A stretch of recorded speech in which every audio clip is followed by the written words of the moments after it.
So the other day I went to the bank to deposit some money, and the bank teller noticed that I was a writer. And so she asked me about that and admitted that she would like to write a book one day. And so I asked her, well, tell me a little bit about it. What do you want to write and what are you interested in? And so she told me, but she says, honestly, I haven't written anything.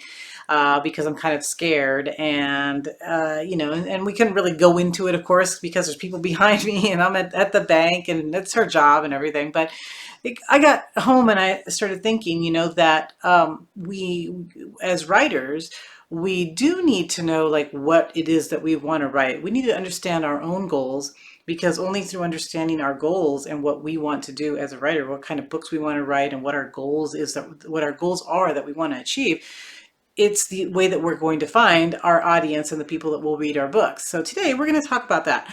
How does really understanding yourself and your goals and what you want for your story going to help you to eventually connect with your readers? You have a story to tell, but you don't know where to start.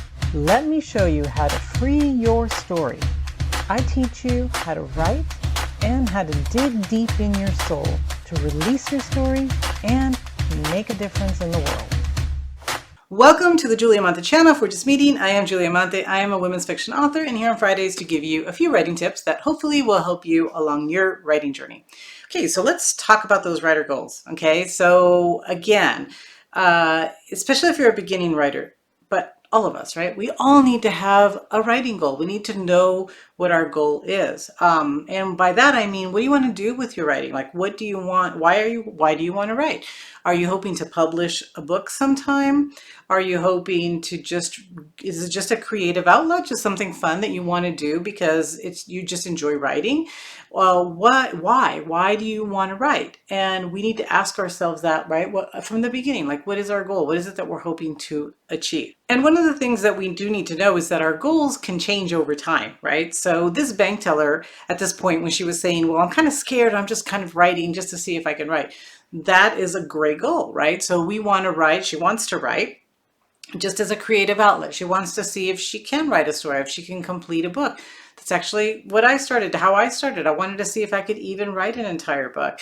And so goals will change over time as you become more confident, as you become more involved in writing. So it may be just something that you do just every once in a while because you want to see if you can do it, or you just have a story you want to get down. But then maybe you join a writer's group, or maybe things start to change over time and you start to think, well, maybe I actually do want to publish some of these stories, or maybe I really want to write more full time and I want to get more involved in the publishing industry and in the whole, meet with the writers and connect with other writers. So as time goes on, your goals will probably change. So it doesn't have to be like, okay, I have this one goal and this is going to be forever and this is all I'm going to ever do, right? No, you need a goal for now. What is your goal right now? And then you want to commit to that goal. And then as you achieve that goal, it may change, and then you want to create a new goal. Now, the reason that we really want to make sure that we have a clear goal is because that's the first step really to getting an audience and to understanding your audience. So at first, if your goal is just to, be creative and write a few stories, who's your audience? You're the audience, right? You're your own audience. You're only trying to please yourself. You're only trying to see what you can do. And that's cool, right? So I was my first audience too. I just wanted to see what I could do. And in fact, a lot of the things that I did was imitation, right? So I would look at authors that I liked and writers that I liked, and a lot of them were classical writers, right? I was reading classics, and so they were writers that I liked and admired. And would I really want to write like that? Well, no, because it's a different time period. I'm not going to write like somebody from, the 1920s, right? But it helped me to see how writing worked and how somebody put a story together and what voices what voices they had, and the type of the tones and the different points of view that they used. It really helped me understand writing, and I was learning at that point, right? So my audience was me. My goal was to see if I could write a story. And so understanding your goal will tell you who your audience is, basically, right? So if you are going to switch your goal from yourself to somebody else, you want to publish a book, okay, then now you need to understand the goal. What kind of book are you writing? Are you going to write a romance? And if that's the case, who are the people that are going to be interested in your romance? What type of romance is it? What genre does it really fall into? What subgenre does it fall into? So those are the things that you want to understand about you and your story, so that you will understand who might be interested in reading that story. And so I'm assuming I'm speaking to fiction writers, right? But nonfiction writers kind of already know this, and we can learn something from nonfiction writers. So what they do is that when they start writing a book, they do ask, like, okay, what is my goal with this story? What is it that I want to, why am I writing this book? Am I trying to help somebody lose weight? Am I trying to help somebody save money? Whatever, right? So they are writing a nonfiction book, or am I trying to tell, maybe a biography? I'm trying to tell somebody's story. But they know what they're doing. They know their goal is, and they also know like what the audience needs. In fact, that's one of the questions that a nonfiction writer will ask is, what does this audience need? What problem does this audience have that I'm solving with my book, that I'm helping them, get better at, or what I'm helping them understand? And as a fiction authors, I think we have something to learn from that, because we also want to understand what the audience needs. Somebody who's reading a thriller needs something different from someone who is reading a romance, because the romance writer might be focused more on the feelings and seeing how a relationship develops. And there's just different things that a romance writer wants. So maybe a thriller just wants the excitement. They want the plot. They want a fast-paced story, right? They want that excitement that maybe a romance writer doesn't, or maybe a horror writer obviously wants something different, right? So we as fiction writers need to ask ourselves, what does our reader need, and how is my story going to give them that? And something that I suggest, of course, is to read a lot of books in the genre that you actually end up wanting to write for, right? So if it is romance, then you will be reading hopefully a lot of those books, so that you can understand by reading those books, what is it that writers are writing, and they're writing to an audience. So that tells you kind of what that audience wants, right? So reading books within that genre, within the types of story that you want to write, is super, super helpful in figuring out what your readers need and want. Now, once you understand a little bit more about what your goal is in writing, and then who the audience is, right? You have to decide if that's the audience you really want to write for, and that might change your goal. Okay, so for example, I knew that I wanted to. I started wanting to write romances, and then I decided to focus my romances on Latino readers, Latino audience. And I knew that by doing that, I was actually limiting my audience, because not everybody wants to read books that are all Latino characters focused on a Latino audience, although a lot of people do, because they just like the books, right? So you don't have to be Latino to want to read the book, but I knew that it probably would limit my audience. And I made the decision that I still wanted to do that, because that's what I wanted to do. I wanted to write books for the Latino audience. I wanted to create books that maybe weren't around when I was younger. And that's what my decision was, my business decision, right? My writing decision. But I could have easily decided the opposite, that, well, I don't really want to limit my audience in this way.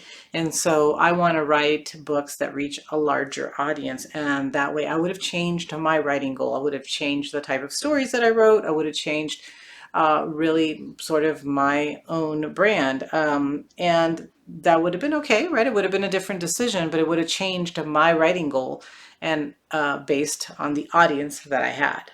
So you need to understand, right, who the audience is, and do you want to write for that audience? Is that an audience you want to write for? And if not, then it's going to change your goal. It's going to change what you write. Another part of understanding your audience is that sometimes your audience changes.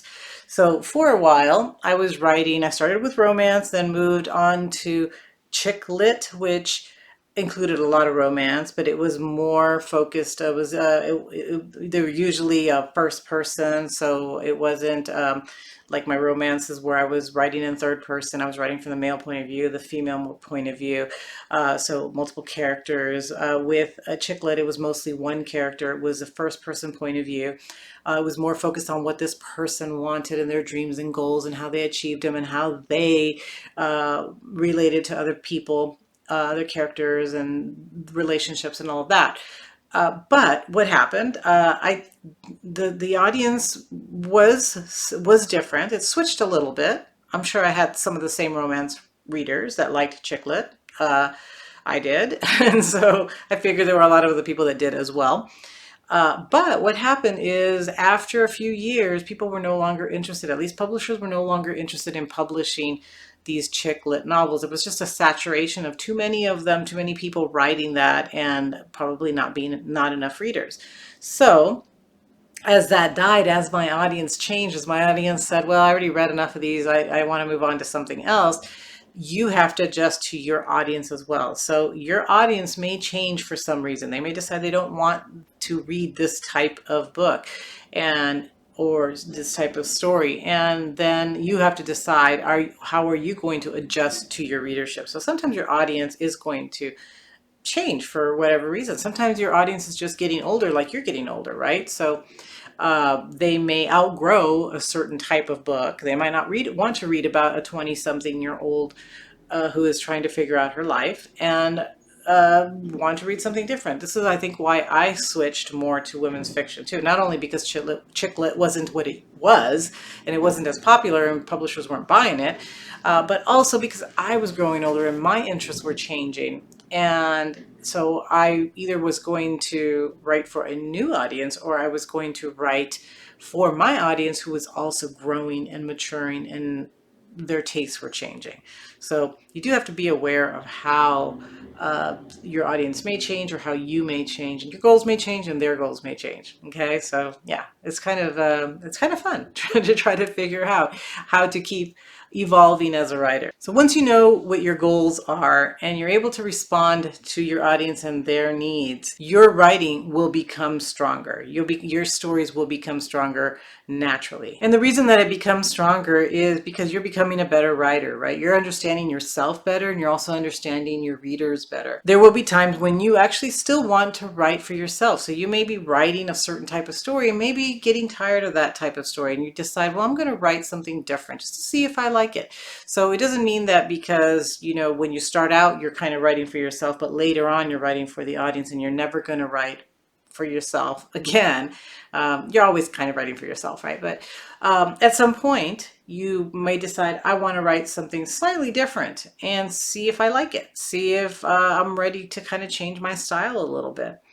And when you do that, you're growing as a writer. You're becoming a stronger writer.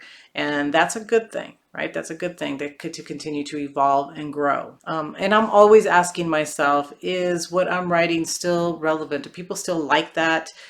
Do readers still want to read that? Sometimes these days it feels like I'm living in the sort of like we are living in a dystopian world with all kinds of crazy things happening. Are people still interested in reading about love and romance? Or are they even more interested in that because they want that normality, I guess, right? So you're constantly wanting to ask yourself, what do people want and enjoy reading? And do I want to change, or do I want to continue to write what I want? Maybe limit my audience, but at least being true to my own goals and hopefully part of the audience's needs as well. Okay, so hopefully helps you to think a little bit about how to really think about what you want to write, create goals for yourself, and also think about your audience, because every time, we're always writing for someone, even if it's just for us. So think about your audience, think about your goals, and then I think that will help you to figure out what it is that you want to write. All right, I hope this helps. If it does, please hit the like and the share button, and I will see you again next week.